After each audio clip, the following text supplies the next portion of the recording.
매일 드시는 생선들이 사실 신장을 조용히 망가뜨리고 있습니다. 건강에 좋다고 챙겨 드시는 그 생선 정말 몸에 이롭기만 할까요? 생선이라고 다 같은 생선이 아닙니다. 어떤 생선은 어떤 방식으로 먹느냐에 따라 신장을 지킬 수도 있고 반대로 신장에 서서히 부담을 쌓을 수도 있거든요. 오늘은 우리가 아무 생각 없이 먹어온 생선들 중에 신장에 독이 되는 것을 정확히 짚어드리고 반대로 신장을 지키는 생선은 무엇인지까지 제대로 알려드리겠습니다. 끝까지 보시면 오늘 저녁 밥상부터 바로 바꾸실 수 있을 거예요. 생선이 신장에 문제가 되는 건 생선 자체가 나쁜 게 아닙니다. 핵심은 두 가지예요. 나트륨과 퓨린. 나트륨은 혈압을 올리고 신장에 직접적인 부담을 줍니다. 신장은 우리 몸의 필터 역할을 하는 기관인데 나트륨이 많이 쌓이면 이 필터가 서서히 막히기 시작합니다. 퓨린은 조금 낯선 단어일 수 있는데요. 쉽게 말씀드리면 특정 음식을 먹었을 때 몸속에서 분해되면서 요산이라는 물질을 만들어냅니다. 서울시 보건연구원에서도 퓨린이 많은 음식을 과하게 섭취하면 요산이 신장에 쌓여 신장 기능에 영향을 줄 수 있다고 밝히고 있을 만큼 신장 건강과 직결된 성분입니다. 특히 여성분들은 더 주의가 필요합니다. 50대 이후에 폐경이 되면서 에스트로겐이라는 여성 호르몬이 급격히 줄어드는데 이 호르몬이 바로 퓨린을 분해하고 요산을 몸 밖으로 내보내는데 중요한 역할을 합니다. 그래서 50대 이후 여성분들은 같은 음식을 드셔도 요산이 훨씬 빠르게 쌓이고 신장에 부담이 커지는 거예요. 갱년기 이후에 신장 건강이 갑자기 나빠졌다고 느끼시는 분들이 많은 이유가 바로 여기에 있습니다. 문제는 이 두 가지가 우리 일상에서 즐겨 먹는 생선 반찬에 아주 많이 들어있다는 겁니다. 어떤 생선이 문제인지 지금부터 하나씩 살펴보겠습니다. 우리 밥상에서 자주 보이는 생선들 중에서 신장에 부담을 주는 것들 하나씩 짚어드릴게요. 첫 번째는 말린 생선, 염장 생선입니다. 자반고등어, 보리굴비처럼 소금에 절이거나 건조한 생선들인데요. 삼성 서울병원 자료에 따르면 신장 질환자는 하루 나트륨을 2000mg, 20g 이내로 제한해야 되는데 자반고등어 100g의 나트륨 함량은 일반 고등어의 무려 5배에서 10배에 달합니다. 한 토막 먹는 것만으로도 하루 나트륨 권장량을 훌쩍 넘기기 쉬운 거예요. 게다가 건조 과정에서 수분이 빠져나가면서 나트륨이 더욱 농축되기 때문에 먹을수록 신장이 처리해야 할 나트륨량이 기하급수적으로 늘어납니다.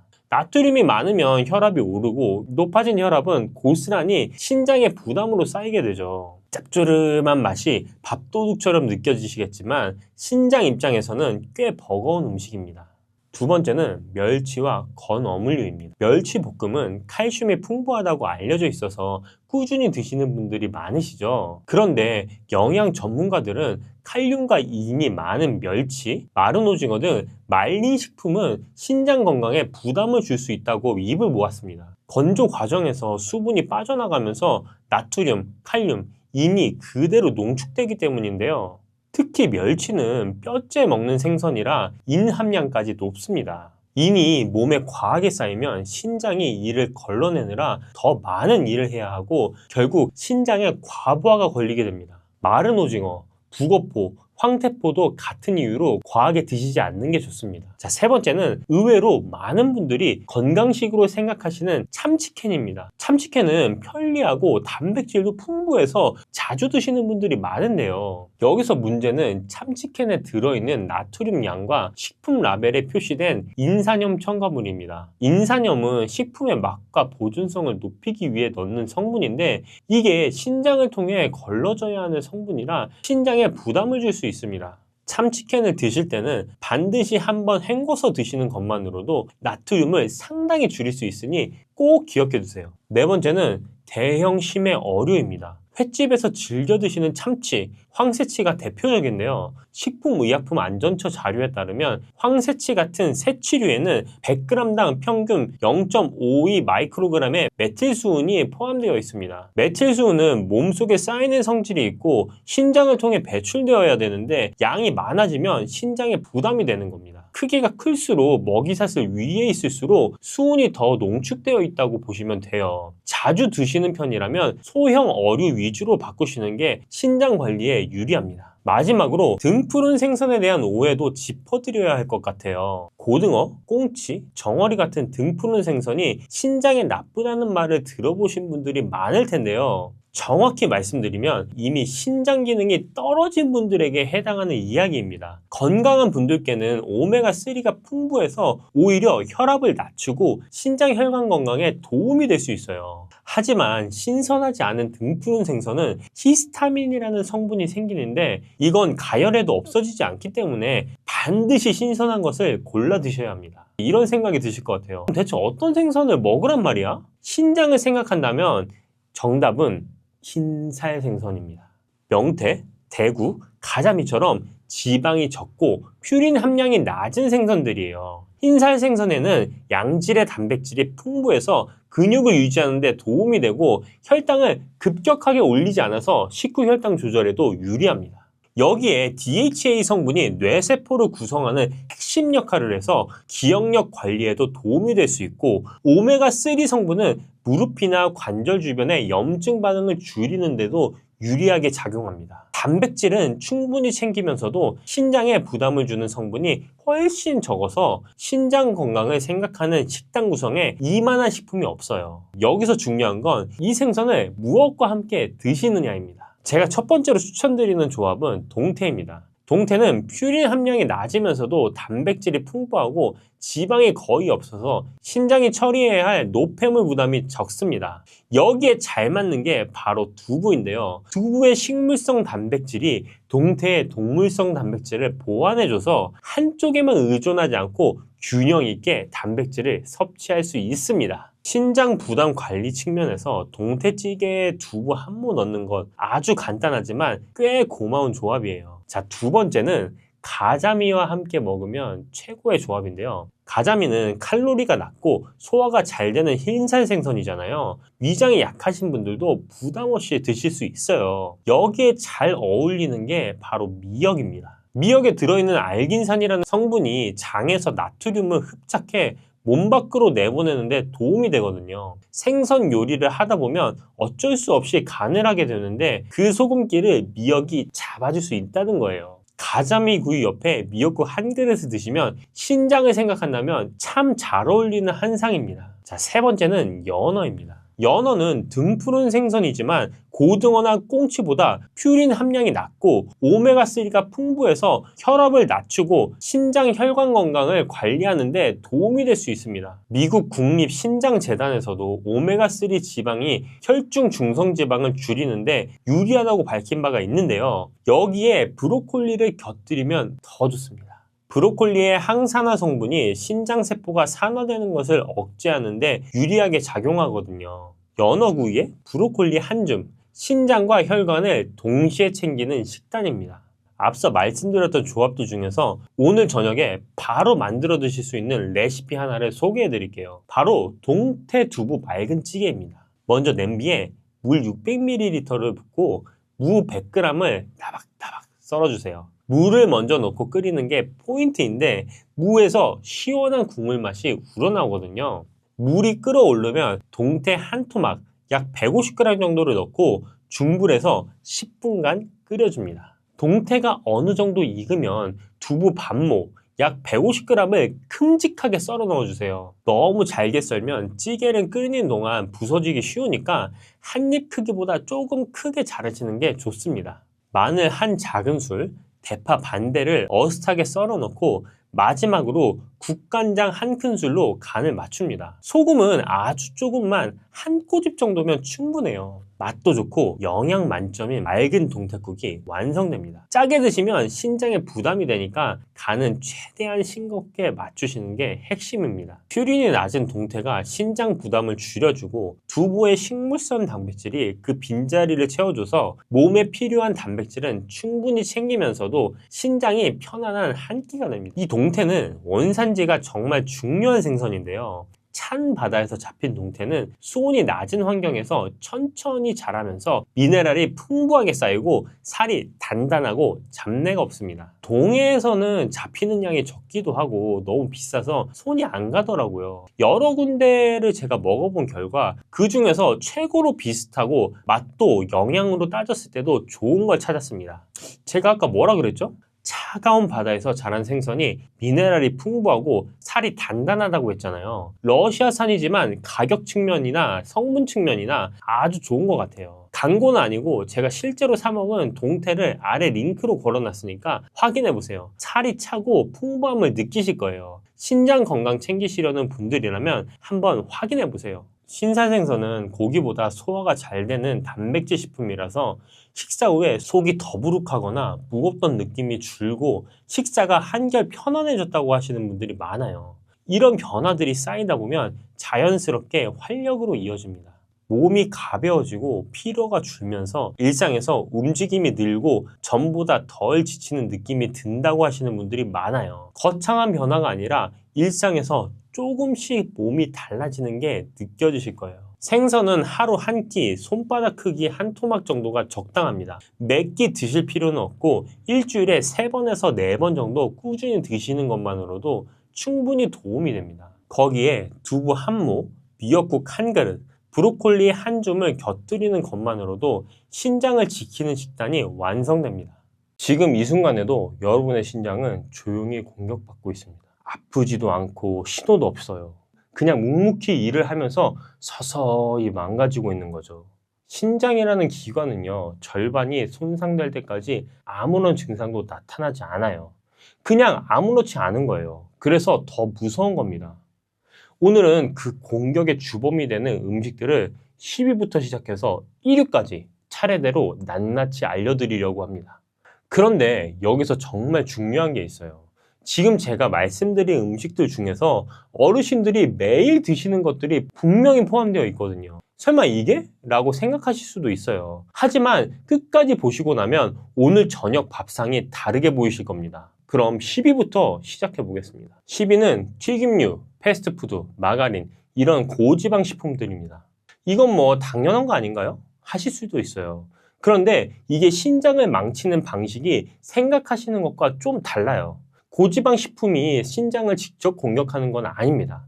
대신 아주 교활한 방식으로 신장을 망가뜨려요. 경로를 보시면 이렇습니다. 튀김이나 패스트푸드를 자주 드시면 살이 찌죠. 살이 찌면 혈압이 올라갑니다. 혈압이 올라가면 신장 안에 미세혈관이 손상되기 시작해요. 이게 반복되면 결국 신장이 망가지는 거예요. 직접 공격은 아니지만 결과는 똑같습니다. 여기서 한 가지 더 알아두셔야 할 게 있어요. 신장암의 20% 정도가 비만과 직접적인 관련이 있다는 연구 결과가 있거든요. 비만이 단순히 혈압만 올리는 게 아니라 암까지 연결된다는 겁니다. 그리고 패스트푸드는 지방만 문제가 아니에요. 치킨 한 마리, 햄버거 세트 한 끼를 보시면 고지방에 고나트륨, 거기다 인산 첨가물까지 동시에 들어있어요. 신장 입장에서는 세 방향에서 동시에 공격을 받는 셈이죠. 이게 10위지만 결코 가볍게 보시면 안 되는 이유가 바로 여기에 있습니다. 자, 9위는 멸치, 마른 오징어, 황태, 자반고등어 같은 염장, 건조 해산물입니다. 어르신들 냉장고에 꼭 하나씩은 있는 것들이죠. 이게 왜요? 황태 해장국은 오히려 몸에 좋다고 했잖아요. 맞아요. 황태 자체의 단백질 성분은 분명히 좋은 부분이 있어요. 그런데 문제는 건조 과정에서 일어나는 일입니다. 생오징어를 생각해 보세요. 그걸 말려서 마른 오징어가 되면 수분이 전부 빠져나가면서 안에 있던 성분들이 그대로 농축이 됩니다. 나트륨이 농축되고 인이 농축되고 칼륨이 농축돼요. 쉽게 말씀드리면 신장을 공격하는 3가지 성분이 한꺼번에 2~3배로 전해지는 거예요. 오징어 한 봉지 안에 신장의 적 3가지가 동시에 고농도로 들어있는 겁니다. 자, 멸치도 마찬가지인데요. 어르신들이 뼈 건강을 위해 칼슘을 보충하시려고 멸치 자주 드시잖아요. 칼슘은 맞아요. 멸치에 칼슘이 많습니다. 그와 동시에 인과 나트륨도 같이 고농도로 따라 들어오거든요. 신장 기능이 조금이라도 떨어진 분들은 이게 생각보다 큰 부담이 될 수 있습니다. 간식으로 드시는 마른 오징어 한 봉지, 국물 내려고 넣는 멸치 한 줌, 아침에 드시는 자반 고등어 한 토막, 하나하나는 별거 아닌 것 같아도 신장 입장에서는 매일 같은 자리를 3번씩 얻어맞는 거나 다름이 없습니다. 그렇다고 해서 완전히 끊으실 필요는 없어요. 다만 멸치는 물에 한번 헹궈서 국물을 내시고 마른 오징어는 자주 드시는 습관만 줄여도 충분히 달라질 수 있습니다. 파리입니다. 이번 건 아마 진짜 깜짝 놀라셨을 거예요. 바나나, 아보카도, 오렌지, 토마토 등의 과일입니다. 잠깐만요. 이게 왜 나와요? 의사 선생님이 과일 챙겨 드시라고 했는데요?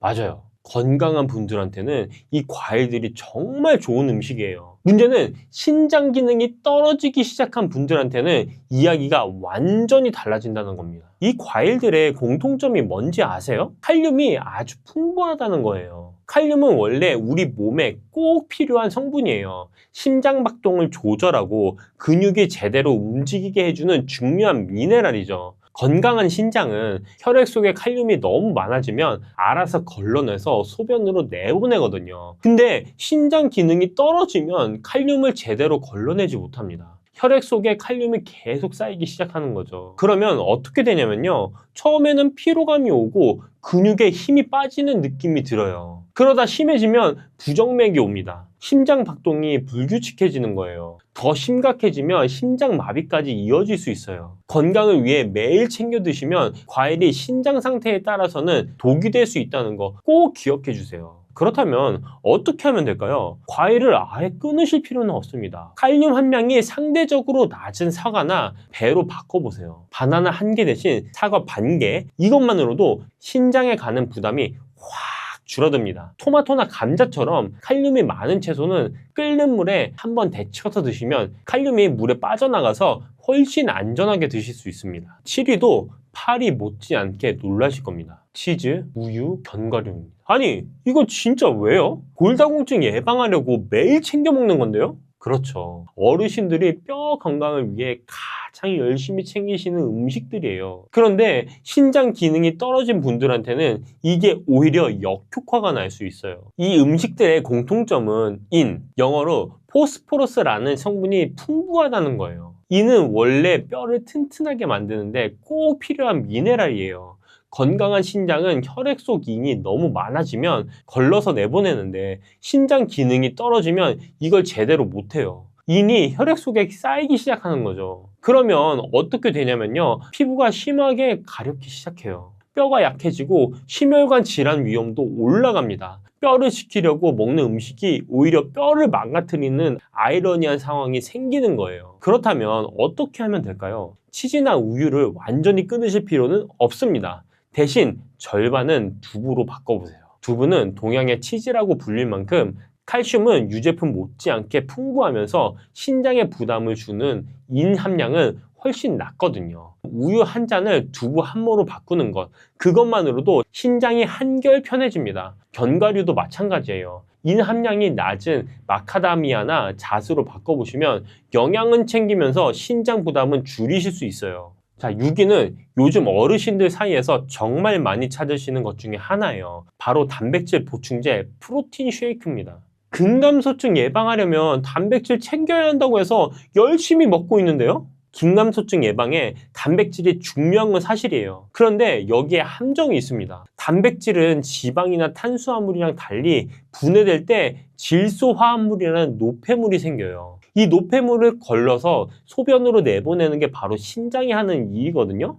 이 신장이 건강할 때는 문제없이 처리를 합니다. 근데 신장 기능이 조금이라도 떨어져 있는 분들한테는 이 노폐물이 제때 걸러지지 않고 몸 안에 쌓이기 시작합니다. 이걸 요산이라고 해요. 요산은 날카로운 결정체 형태로 신장 안을 긁고 다니면서 조직을 손상시키는 거예요. 국제신장학회에서는 신장 기능이 떨어진 분들의 하루 단백질 권고량을 체중 1kg당 0.8g으로 정해놓고 있습니다. 몸무게가 60kg이신 분이라면 하루 48g이 기준인 거죠. 프로틴 쉐이크 한 잔에 단백질이 20에서 30g이 들어있거든요. 여기다 고기까지 드시면 하루 기준을 훌쩍 넘어버리는 거예요. 그렇다면 어떻게 하면 될까요? 단백질을 아예 끊을 필요는 없어요. 대신 프로틴 쉐이크보다는 달걀이나 두부, 생선 같은 자연식품으로 단백질을 채워보세요. 자연식품은 보충제보다 신장에 가는 부담이 훨씬 적거든요. 단백질을 한 번에 몰아서 드시는 것보다 새끼에 골고루 나눠서 드시는 게 신장 입장에서는 훨씬 편합니다. 그래도 단백질 음식을 꼭 많이 챙겨 드셔야 하겠다, 고기를 빠뜨릴 수 없다 하시는 분들은 식후에 20분 이상 걷기나 계단 오르기를 꼭 해주세요. 몸을 움직이면 단백질 대사가 훨씬 원활해지고 신장에 가는 부담도 그만큼 줄어들거든요. 자, 5위는 콜라, 사이다, 에너지 드링크, 그리고 다이어트 소다입니다. 콜라가 몸에 안 좋다는 건 알죠. 근데 다이어트 콜라도요? 네.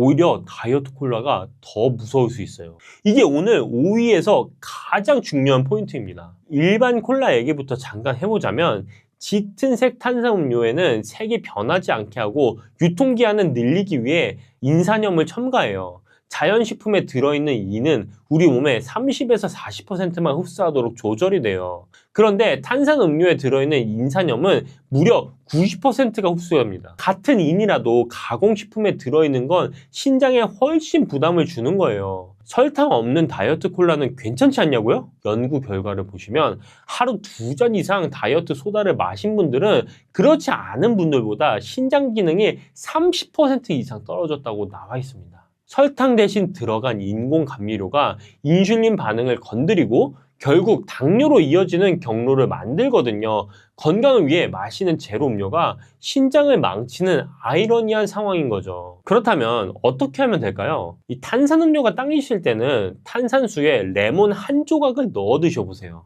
레몬에 들어있는 구연산이 신장 결석을 예방하는 데도 도움이 되거든요. 시원한 음료가 생각나실 때 보리차나 옥수수 수염차로 바꿔보시는 것도 좋습니다. 신장에 부담은 없으면서 갈증은 충분히 해소가 됩니다. 4위입니다. 설탕이에요. 설탕이 몸에 안 좋다는 건 다 알잖아요. 맞아요. 다들 아세요. 근데 설탕이 신장을 망치는 방식은 대부분 모르세요. 그리고 이게 알고 나면 정말 무서워요. 설탕이 들어오면 간이 이걸 처리해야 되거든요. 특히 과당, 그러니까 설탕 안에 들어있는 단맛 성분이 문제예요. 간이 과당을 처리하는 과정에서 우리 몸의 에너지 화폐라고 불리는 ATP를 엄청나게 소모해요. 그런데 ATP가 분해되면서 요산이 만들어집니다. 날카로운 결정체가 신장 안을 긁고 다니면서 조직을 손상시키는 거죠. 단백질을 먹지 않아도, 고기를 먹지 않아도 설탕만으로도 요산이 만들어지는 게 핵심입니다. 그리고 설탕이 신장을 망치는 또 다른 경로가 있어요. 바로 당뇨입니다. 성인 만성 신부전의 가장 흔한 원인이 당뇨병인데 최근에는 그 비중이 전체의 50%까지 올라왔어요. 투석 환자 2명 중 1명이 당뇨 때문이라는 얘기거든요. 혈액 속에 당이 높은 상태가 계속되면 신장의 미세혈관이 서서히 손상되고 결국 신장이 제 기능을 못하게 되거든요. 달콤하게 당기시는 건 자연스러운 현상입니다. 그렇다면 어떻게 하면 좋을까요? 사실 한국 음식에서 설탕을 완전히 빼기란 쉽지 않습니다. 안 들어간 음식을 찾기가 더 어려울 정도니까요. 그래서 완전히 끊으려 하시기보다는 대체하는 방법을 찾으시는 게 훨씬 현실적이에요. 요리하실 때 설탕 대신 사과즙 내서 넣어보시는 것. 단맛은 충분히 살아있으면서 신장에 가는 부담은 훨씬 줄어들거든요. 또 설탕으로 맛을 내던 자리에서 소금을 살짝 써보시는 것도 방법이에요. 소금이 재료 본연의 맛을 더 풍부하게 끌어올려줘서 설탕 없어도 음식에 훨씬 깊은 맛이 납니다. 자, 3위입니다. 어떻게 보면 당연한 걸 수도 있는데요. 알코올이에요. 술은 당연히 몸에 안 좋은 거 아닌가요? 맞아요. 다들 아세요. 그런데 술이 신장을 망치는 방식이 생각하시는 것보다 훨씬 더 직접적이고 무서워요. 알코올이 들어오면 제일 먼저 탈수가 시작됩니다. 술을 마시면 소변이 자꾸 마려워지잖아요. 몸 안에 수분이 빠져나가는 거예요. 신장은 혈액을 걸러내는 기관인데 걸러낼 수분이 부족해지면 그만큼 더 무리해서 일을 해야 합니다. 거기다 알코올이 분해될 때 젖산이라는 물질이 만들어지는데 이 젖산이 신장에서 요산이 빠져나가는 길을 막아버려요. 요산이 소변으로 배출되지 못하고 몸 안에 쌓이기 시작하는 거예요. 탈수까지 겹치면 혈액이 더 진해지면서 요산 농도가 더 높아지고요. 특히 맥주는 효모에서 나오는 퓨린이라는 성분이 직접 요산으로 바뀌기 때문에 더 위험합니다. 맥주 드시는 분들 중에 통풍으로 고생하시는 분들이 많은 이유가 바로 여기에 있습니다. 자, 그런데 여기서 정말 충격적인 이야기를 하나 드려야 할 것 같아요. 술을 마시고 한쪽으로 뻗어서 주무신 적 있으신가요? 피곤해서 이렇게 잠든 것 같지만 그 순간 신장이 위험에 처할 수 있습니다. 한쪽으로 오래 누워 있으면 눌린 쪽 근육에 피가 통하지 않습니다. 그러면 근육이 파괴되면서 독소가 한꺼번에 혈액으로 쏟아져 나오는데 이걸 황문근 융해증이라고 해요. 이 독소를 신장이 한꺼번에 다 걸러내야 하는 거예요. 이게 급성 신부전으로 이어질 수도 있고 급성 신부전은 사망률이 20%에 달합니다. 술 한 잔이 이런 결과로 이어질 수 있다는 겁니다. 자, 그렇다면 어떻게 하면 좋을까요? 술자리를 완전히 피하기 어려우신 분들은 술을 마시는 동안 물을 한 잔씩 번갈아 드셔보세요. 탈수를 막는 것만으로도 신장 부담이 크게 줄어들거든요. 그리고 술을 드셨을 때는 절대 한쪽으로 뻗어서 주무시면 안 됩니다. 이것만 기억하셔도 신장을 지키시는데 큰 도움이 됩니다. 자, 2위입니다. 햄, 베이컨, 소세지, 어묵, 육포. 우리 밥상에 정말 자주 보이는 것들이죠. 이게 2위나 돼요? 네, 2위입니다. 이유를 들으시면 고개가 끄덕여지실 거예요. 가공육이 무서운 이유는 딱 3가지가 한꺼번에 들어왔기 때문이에요. 나트륨, 인산염 첨가물, 그리고 질산염이에요. 하나씩 설명을 드리겠습니다. 먼저 나트륨인데요. 스팸 한 캔에 나트륨이 무려 4000mg이 넘게 들어있어요. 하루 권고량이 2000mg인데요. 스팸 한 캔만으로 그 2배를 넘겨버리는 거예요. 그 다음은 인산염 첨가물인데요. 가공육에는 맛과 식감을 살리고 유통기한을 늘리기 위해 인산염을 인위적으로 넣거든요. 이 인공 인산염은 자연식품에 들어있는 인보다 흡수율이 2배 이상 높아져요. 90%라고 말씀드렸죠. 신장에 가는 부담이 그만큼 크다는 겁니다. 마지막으로 질산염이에요. 가공육의 색을 이쁘게 유지하기 위해 넣는 건데 이게 신장 조직에 염증을 일으키고 흉터를 만듭니다. 스팸, 어묵, 소세지, 반찬으로 술안주로, 간식으로 자주 드시잖아요. 한 번에 조금씩이라도 매일 드시면 신장 입장에서는 세 방향에서 매일 공격받는 거나 다름이 없습니다. 그렇다면 어떻게 하면 될까요? 가공육 대신 두부조림이나 생선구이로 바꿔보시는 것도 좋습니다. 단백질은 충분히 채우면서 신장에 가는 부담은 훨씬 줄어들어요. 어묵 대신 직접 만든 생선전도 좋은 대안입니다. 완전히 끊기 어려우신 분들은 드시기 전에 끓는 물에 1~2번 데쳐서 드셔도 좋습니다. 나트륨과 첨가물이 상당 부분 빠져나와서 신장 부담을 확실히 줄이실 수 있습니다. 자, 대망의 1위인데요. 1위가 뭘까요? 한번 맞춰보시겠어요?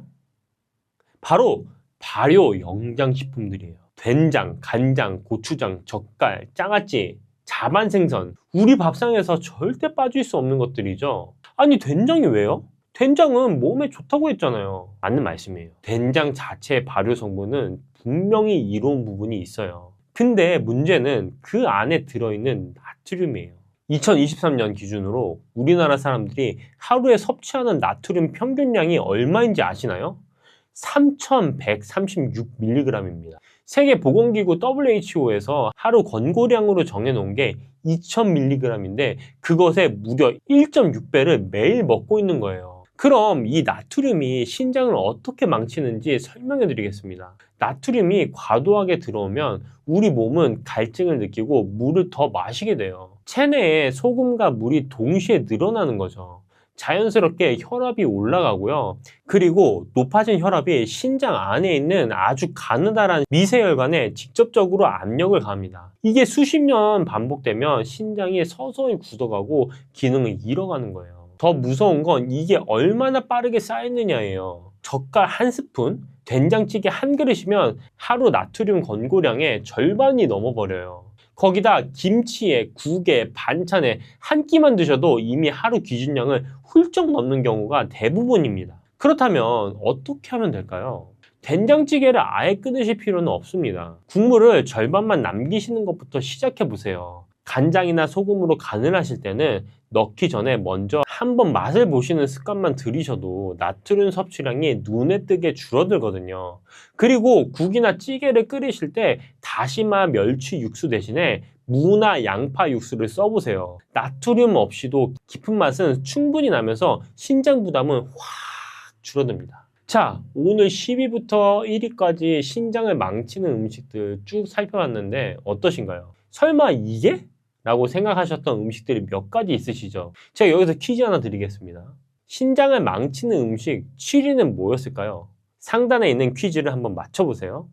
오늘 제가 드리고 싶은 말씀은 이거예요. 이 음식들을 당장 다 끊으세요. 이게 아닙니다. 현실적으로 불가능하기도 하고 먹는 즐거움을 다 포기하면서까지 살 필요는 없잖아요. 10위부터 1위까지 제가 순위마다 드린 작은 팁 하나씩만 실천해보세요. 작은 것 하나가 10년 뒤에 내 신장을 지켜줍니다.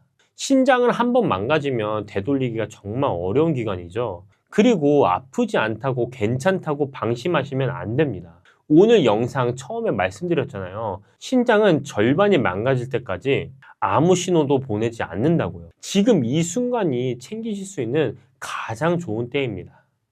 신장질환 같은 경우는 최근에는 어떤 부분들이 있냐면 비만인 사람들, 대사증후군인 사람들 이런 사람들에서 신장 안에 지방이 차는 경우들이 있어요. 그게 비만병이랑 연관이 있나요? 있는 거죠. 단지 비만이 아니고 마른 비만. 마른 비만이 많아지면 신장에 지방이 쌓이는 거예요. 그 마른 비만이라는 정확한 그런 증상이 어떤 건지 좀. 적정 체중이긴 한데 근육량이 극단적으로 적은 거예요. 왜 이게 재는 거 있잖아요. 네, 그죠? 인바디. 이렇게 재면 특히 여성분들 같은 경우, 남성분들도 마찬가지. 근육량이 극단적으로 작은 경우가 있어요. 근데 비만인데 근육량이 적다. 그럼 당연히 그렇게 되는 거예요. 근감소증도 원리가 뭐냐면 근육에 지방이 쌓이는 거예요. 그러니까 이게 똑같잖아요. 그죠? 간에 지방이 쌓이는 거예요. 옛날에는 술 먹으면 지방간 생긴다 그랬죠. 최근에는 non-alcoholic fatty liver라고 그래가지고 NAFLD라고 그래가지고 알코올을 섭취를 안 해도 간에 지방이 쌓이는 거예요. 근데 이게 이미 1980년대 나온 병명인데 이게 무슨 말이냐. 근육량이 줄어들면 우리 몸은 무너지게 돼 있는 거예요. 있어야 할 때 있어야 할 것들이 없으면 거기 들어가지 말아야 될 것들이 거기 들어가는 거지. 그럼 지방이 어떻게 보면은 들어가지 말아야 될 것 중에 가장 핵심적인 거라고도 볼 수 있겠네요. 단백질은 에너지를 소모하는 구조고 지방은 에너지를 축적하는 구조예요. 그럼 우리 몸은 가만히 놔두면 지방이 많아질 수밖에 없어요. 왜? 그게 우리 생존에 유리하거든요. 그죠? 그러니까 우리가 인간이라고 생각하지 말고 우리 인간이라는 공장을 유지하는 공장장이라고 생각했을 때 공장장 입장에서는 돈 들어가는 거는 빼야죠. 돈을 쌓이게끔 해야 될 거 아니에요. 맞아요. 그죠? 그러니까 에너지를 쓰지 말아야 되는 게 유리한 거 아니에요. 지방이 많아지는 게 유리해요. 그러다 보면 근육은 없어지고 지방이 거기 쌓이고 그리고 지방이 신장에도 쌓이고 지방이 간에도 쌓이고 만성 질환의 거의 원인이 될 수 원인이 되는 거죠. 그 근간에는 또 만성염증도 어느 정도 역할을 하고 있고. 저희 보시는 분들은 콩팥에 특히 관심이 많으신 분들이 많이 모여 있어요. 그래서 평소에 좀 일반적으로 건강할 때는 잘 모르잖아요. 그런데 좀 일반인이어도 심장이 안 좋다라고 볼 수 있는 그 몸에서 나는 그 신호라는 게 있을지. 그러니까 급성적으로 나타나는 신호 같은 경우는 갑자기 열이 난다던가 혈뇨가 동반한 발열이 났을 때는 급성 신장염 이런 부분들로 해서 그렇게 피곤한 경우 그런 부분들이 생기는 극단적으로 과로하신 분들이 그런 경우가 생기시는 분들이 가끔 있어요. 근데 이런 분들은 재발할 가능성도 많기 때문에 그런 부분들 항상 조심하셔야 되고 이거는 젊은 분들도 그럴 수 있고. 근데 신장 건강이라고 하는 거는 우리 눈에 보이는 게 아니기 때문에 물론 그럴 수 있어요. 거품이 많이 난다던가 오줌에 소변에 거품이 많이 가면 단백뇨일 수도 있고 소변 색깔에 따라서 혈뇨 이런 부분들에 따라서 신장 건강을 예측할 수 있는데 제가 이제 생각해 보면 신장 건강을 유지하는 가장 기본적인 것 중에 하나가 혈압 관리. 신장은 하루에 200리터 정도의 혈액을 필터를 해요. 근데 그 중에서 하루에 소변을 보는 거는 한 1에서 1.5리터? 그리고 우리 몸의 혈액은 5리터 정도 되거든요. 몇 바퀴 도는 거? 40바퀴 정도 도는 거잖아요. 그죠? 40번을 전체 혈액을. 근데 200리터 중에서 199리터가 다시 들어오는 거예요. 그러니까 나갔다, 들어왔다, 그러니까 재분비, 재흡수 과정을 거쳐가지고 이게 해서 농축이 돼서 오줌, 소변으로 나가는 거예요. 근데 혈압이 세진다. 어떻게 돼요? 필터는 가만히 있는데 이게 세질 거 아니에요. 그죠? 그 필터가 고장나기 시작합니다. 그래서 혈압 관리가 제일 중요해요. 혈압 관리에서 제일 중요한 건 어떻게 보면은 염분? 이런 걸 좀 조절해야 되는 소금. 네, 소금 같은 거. 혈압이 있으시면 기본적으로 간이 센 음식은 피하시는 게 좋아요. 이 미네랄 자체가 신장을 직접적으로 손상시킨다기보다는 혈압을 통해서 혈압이 높아지면 신장이 필터를 이렇게 너무 세게 하니까 필터로 너무 세게 이렇게 압력이 계속 가해질 거 아니에요. 그러면 이제 필터가 툭 이제 나가기 시작하는 거죠. 근데 이것도 또 여담이긴 한데 현대인들이 만성 탈수예요. 만성 탈수인 경우가 많아요. 네. 혈압이 아닌 이상 네. 너무 또 소금을 그러니까 너무 덜 간을 안 해 먹으면 물이 이렇게 들어왔다 나가 그냥 못 머물러요. 근데 소금을 너무 많으면 물이 너무 많이 머무르기 때문에 이 머무른 물들이 혈압을 높이는 거예요. 혈압이 조금 있으신 분들은 저염식을 하는 게 맞고 네. 일반인 같은 경우는 그러니까 모든 사람한테 저염식이 맞는 게 아니에요. 네. 항상 건강이라고 하는 거 관리라고 건강 관리라고 하는 거 본인이 먹고 좋은 약을 남한테 추천하지 마십시오라고 해요. 그죠? 본인의 상황에 맞게끔 해야 돼요. 네. 내가 혈압도 없는데 저염식으로 먹는다? 좋은 거 아니에요. 그런 부분이 있고 네. 그 다음에 또 어르신들 같은 경우 또 하나 조심하셔야 될 게 관절염 약 중에서 그러니까 정형외과를 갔을 때 그 소염제를 줘요. 뭐 콕스2 이니비터라고 해서 세레콕시브라고 대표적인 게 있는데 이거를 장기간 복용하면 신장이 망가집니다. 신장을 보호하는 물질의 생성을 막아요. 그래서 혈압 관리랑 정형외과 약을 엄청 많이 그러니까 올해 보통 정형외과 약을 한 번 드시기 시작하면은 이게 무릎이 아프시니까 네. 어르신들 같은 경우에 자주 드시는 자주 드시는데 예를 들어서 넘어졌어요. 그래서 이쪽에 이제 부었어요. 네. 이때는 소염제를 꾸준하게 드시는 게 맞아요. 뭐 7일치가 나왔다. 그러면 끝까지 먹는 게 맞아요. 근데 그냥 만성적으로 내가 무릎이 아파. 어르신들이 그러시잖아요. 그러면은 정형외과 가면 60일치만 이렇게 나온다. 그거는 매번 드실 필요가 없고 많이 아프실 때만 하나씩 드시고 뭐 그런 애들이 그런 소염제가 신장을 망가뜨린다. 그거는 이제 실질적으로 신장을 보호하는 물질의 생성을 막기 때문에 프로스타그란딘이라고 해서 원래는 염증과 관련된 그 물질이에요. 근데 그 중에서 그 종류가 굉장히 많아요. 종류가 굉장히 많은데 그 중에 하나는 뭐 위 점막을 보호하는 역할도 해줘요. 걔네들 중에서 어떤 애들은 염증을 유발하는 애들이 또 어떤 애들은 점막을 보호해주는 역할, 어떤 애들은 신장을 보호해주는 역할을 해줘요. 그래서 그 프로스타그란딘이라고 하는 성분이 나오는데 그거를 생성을 막아버려요. 그 소염제가. 왜냐면 염증을 막아야 되니까. 그러니까 염증이 생성되는 애들만 막는 게 아니고 윗단에서도 딱 끊어버리면 이쪽 긍정적인 역할을 하는 애들도 안 나와. 이거 진짜 인체의 신비네요. 어떻게 보면. 그러니까 인체가 네. 굉장히 정교하게 만들어진 것도 있지만 인체는 어찌 보면 굉장히 단순합니다. 한 가지에서 소스를 덜 쓰면서 최대한 많은 다양한 효과를 조절을 하게끔 만들어 놓기 때문에 윗단에서 딱 끊으면 좋은 것도 없고 나쁜 것도 없어. 실제로 이게 그 시스템을 한번 공부를 해보시면 되게 신기한 것들이 많아요. 딱 긍정적인 역할을 하는 애, 부정적인 역할을 하는 애들이 밸런스를 맞춰가면서 우리의 항상성을 키워가는 건데 이걸 윗단에서 딱 끊어버리면 나쁜 것도 없어져. 염증도 없어져. 좋은 것도 없어져. 그러면 그 중에서 이제 문제가 생기는 거죠. 그러면 아까 프로스타글란딘이라는 말씀하셨는데 우리가 실제로 먹는 음식이나 아니면 영양제 중에 이런 성분을 가지고 있는 것들이 그게는 없죠. 없죠. 제가 알기로는 이런 성분들 같은 경우는 반감기라고 해야 되나? 그러니까 거기까지 가지는 못해요. 분해되거나 뭐 이거 불안정한다던가 뭐 여러 가지 이유 때문에 그런 것들은 이제 어렵죠. 이게 그런 부분들이 있어요. 아무리 좋은 것도 뭐 위고비 마운자로 같은 경우 먹죠. 먹는 거 안 나오죠. 이제 나올 거긴 할 건데 안 나오죠. 왜 안 나오냐면은 흡수가 안 돼서 그래요. 주사를 놔야 되나 그러면? 그러면 신장으로 다이렉트로 이렇게 하면 모르겠어요. 근데 그러면은 사이드 이펙트가 어떻게 날지 모르죠. 아직까지 이런 쪽에 실험을 하고 있는 사람이 이런 건 아직 동물 정도까지 할 수 있겠죠. 제가 동물 실험 옛날에 핀란드에서 했을 때는 뇌에다 구멍 뚫어서 뇌에다 넣어요. 그 자리에다가. 사람한테 어떻게 그러겠어요? 못하죠.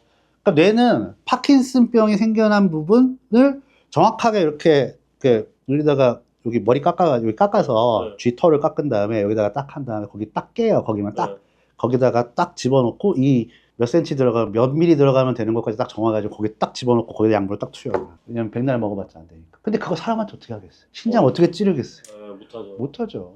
그건 안 돼요. 이거는 아직까지 안 되는 건 안 되는 거예요. 이유가 있는 건데 다 알고 있어도 불구하고 그것들을 실질적으로 적용을 하기 어려운 현실적인 부분이 훨씬 더 크다. 이렇게 보시면 돼요. 신장한테 바로 좋은 성분이 갈 수 있는 뭔가 음식이라든지 그런 건 없을 수 있지만 그래도 신장에서 제일 중요한 건 혈압 관리라고 볼 수 있는데 그러면은 혈압 관리에 좋은 음식이라든지 그런 생활 습관을 가지면은 좀 신장 건강에 좀 도움이 부담에 덜하는 게 있죠. 혈압 관리는 어찌됐든 혈압은 쉽게 말씀드리면 체내의 수분량을 빼주면 돼요.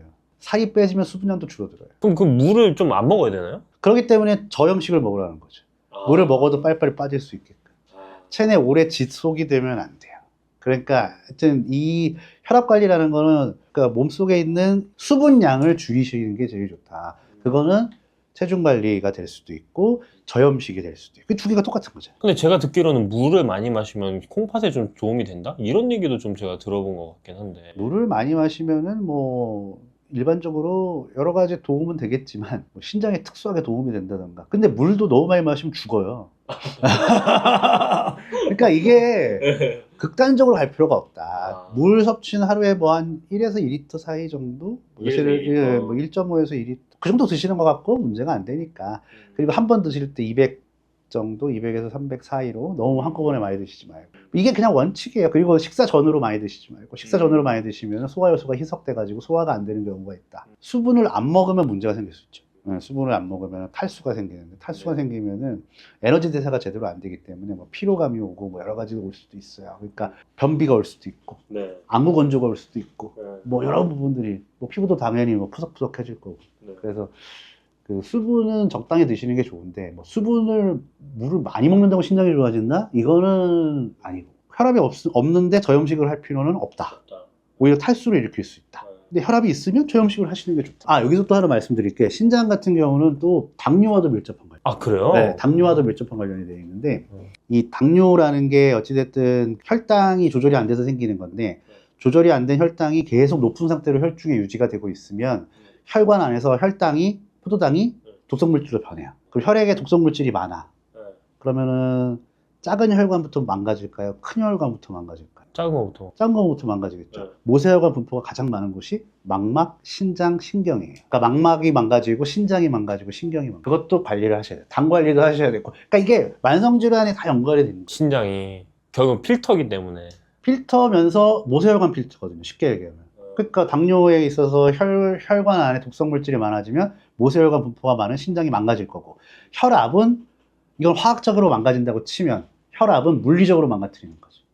실질적으로 압력을 가해지고 신장과 관련된 영양제 같은 경우는 크랜베리 주스나 뭐 이런 게 알려져 있죠. 원래 크랜베리 주스는 비뇨기계에 좋다고 알려져 있어요. 특히 여성분들 같은 경우는 요로 감염이나 이런 데 좋다고 알려져 있는데 근데 어찌됐든 얘네들 같은 경우는 간에서 빨리 소변으로 빠져나가기 때문에 크랜베리가 갖고 있는 항산화능, 항균능, 항염증능을 고스란히 가져가서 밖으로 빼면서 요로나 방광에 균이나 이런 것들을 염증 반응을 확 없애면서 가는 거라서 신장에도 굉장히 좋은 역할을 합니다.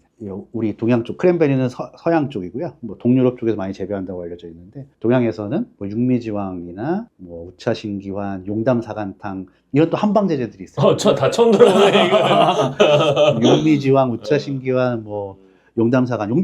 실제로 그 여성분들이 오줌 소태, 아까 이제 요로 감염인데 이게 있을 때 약사들이 가장 많이 주는 거예요. 그게 되게 용담사 사간 이런 게 있는데 얘네들은 뭐 그 안에 있는 유효 성분인 뭐 이리도이드 그룹의 물질들이 있는데 얘네들 특징이 신장으로 잘 간다. 그러니까 얘네들은 항염증 강력한 항염증이 있는데 얘네들은 눈으로 오는 것도 아니고 위장에 남는 것도 아니고 딴 데 가는 게 아니고 신장 쪽으로 많이 간다. 와, 네. 용담사관이요? 네, 이리도이드 같은 경우도 용담사간에 있든 육미지황에 있든 뭐 하여튼 이렇게 해서 용담, 뭐 지황 뭐 이런 부분들에서 그 성분 그 안에 있는 항염증 성분이 신장 쪽으로 많이 간다. 그렇기 때문에 신장을 관리하는 데 도움이 된다. 이리로이드. 이리도이드라고. 이리도이드라는 네, 이리도이드. 이리도이드는 성분 이름이 아니고 어떤 특정 구조를 가진 모든 물질군을 다 이리도이드라고 합니다. 더 깊은 얘기를 나누고 싶어요. 시간이 부족해서. 네, 한 번 더 시리즈로 한 번 더 많이 네. 해보시죠. 마지막으로 신장에 좀 관심이 많으신 분들은 건강한 신장 관리를 위해서 한마디 해주시면 좋을 것 같습니다. 신장은 그 자체로라기보다는 다른 부분에서 아까도 혈압과 당뇨 이런 부분들의 직접적인 영향을 받는 거고 뭐 관절염 약이나 이런 약에도 장복하는 약, 장기 복용하는 약에도 영향을 받을 수 있습니다. 그렇기 때문에 그 신장의 특징은 한 번 망가지면 돌아오기가 굉장히 힘듭니다.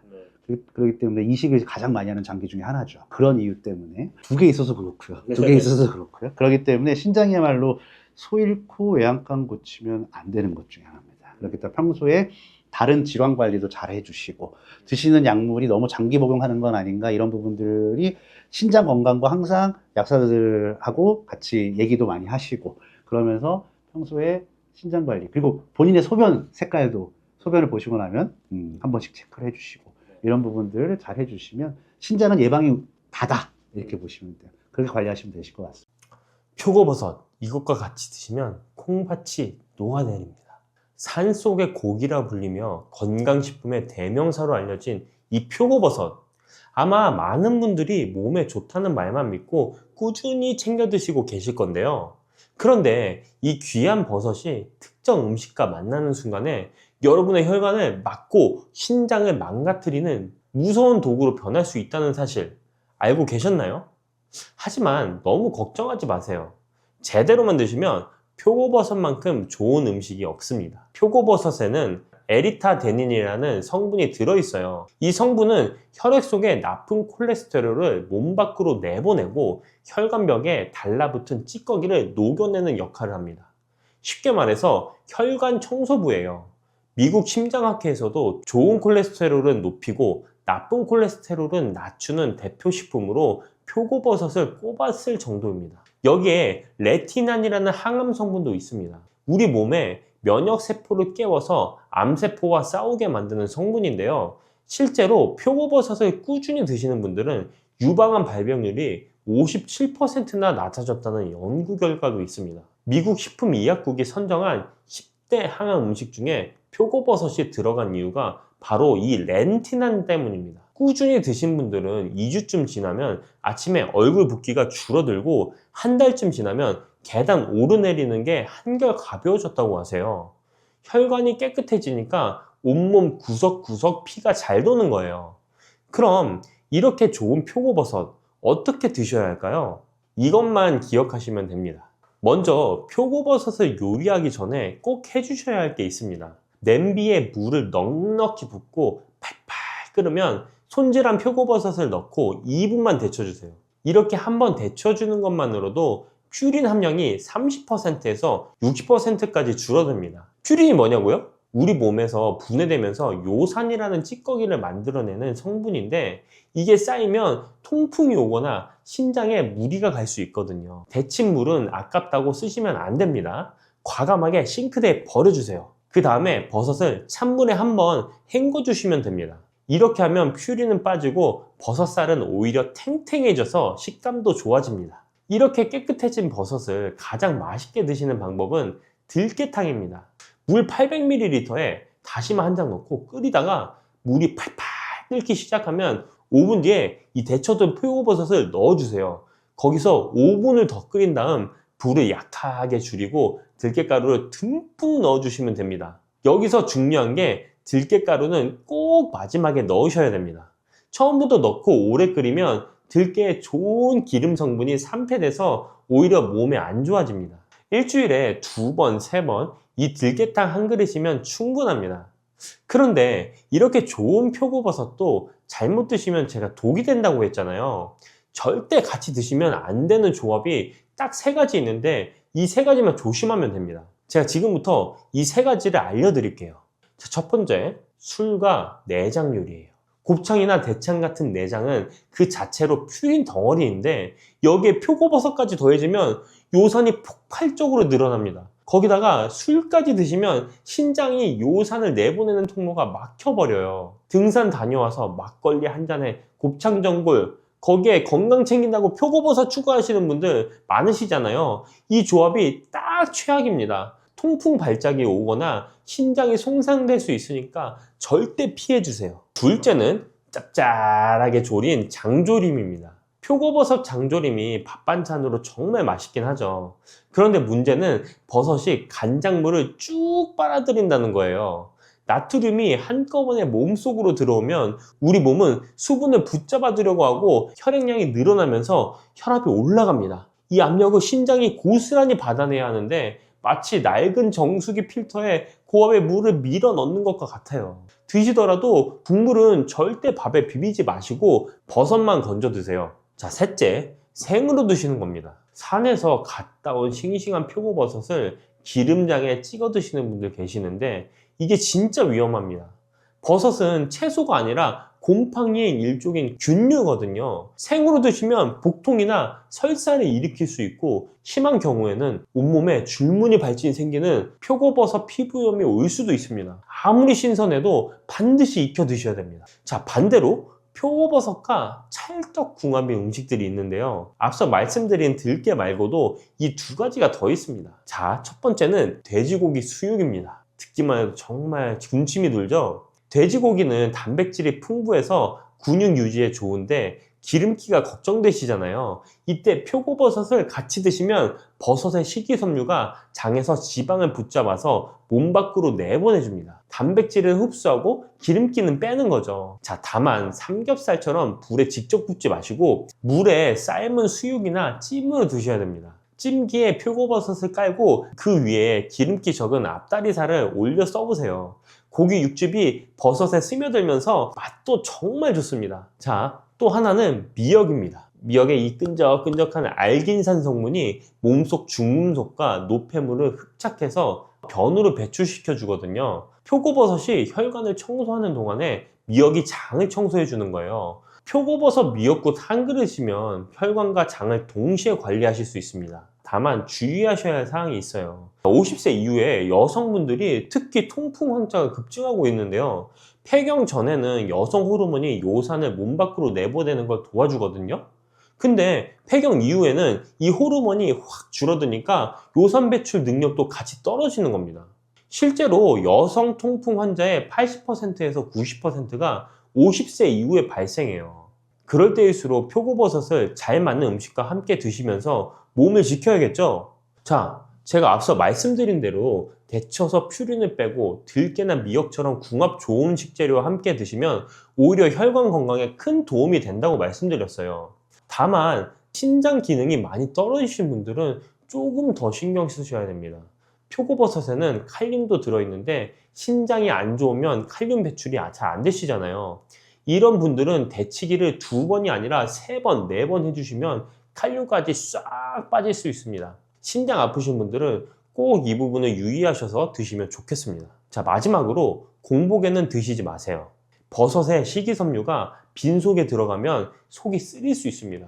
식사 중간이나 식후에 드시는 게 가장 좋습니다. 혈관을 청소해주는 에리타데닌, 암 예방해주는 렌티난까지 정말 귀한 성분들이 많이 들어있는데요. 다만 어떻게 드시느냐가 중요합니다. 제가 데쳐서 드시라고 말씀드렸죠. 오늘 장 보실 때 표고버섯 한 봉지 한번 담아 보시고요. 제가 말씀드린 이 방식대로 데쳐서 드시는 아주 작은 습관 하나가 여러분의 혈관을 지키고 건강한 하루가 될 겁니다. 오늘도 건강한 하루 되세요.